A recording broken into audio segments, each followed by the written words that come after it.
Alright, I think everybody's seen at this point that the prosecution is making some weird choices where even the judge is yelling at him and might get a mistrial. But aside from what might result in a mistrial, I cannot believe some of the arguments the prosecution is trying to make.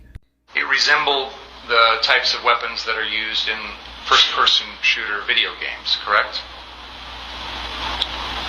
I don't really play first-person shooter video games. I have, but I believe there's a variety of guns, including shotguns, pistols. There's guns in video games that resemble all guns.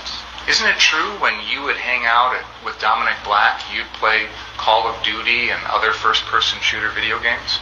Sometimes. And those are games in which you use weapons like AR-15s to pretty much shoot anybody who comes at you, correct? Arguing he desired to shoot anybody coming at him because he played video games? Come on. When he threatened you, that's what he was wearing? I believe the first time he threatened me, he was wearing a red shirt with the blue bandana. The second time, he had it wrapped around his face. Had what wrapped around his face? His t-shirt. So he wasn't wearing a shirt the second time around? Correct.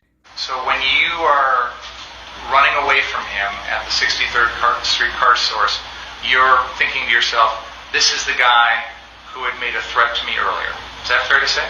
I was thinking this is the guy that said if he catches me alone, he'll kill me as I'm running away from him. The reason I asked Mr. Rittenhouse is, how did you know it was the same guy when he's changed the way he looks? Arguing that just because he went from a blue bandana to his shirt on his face means you can no longer tell it's the same guy that threatened you? Come on.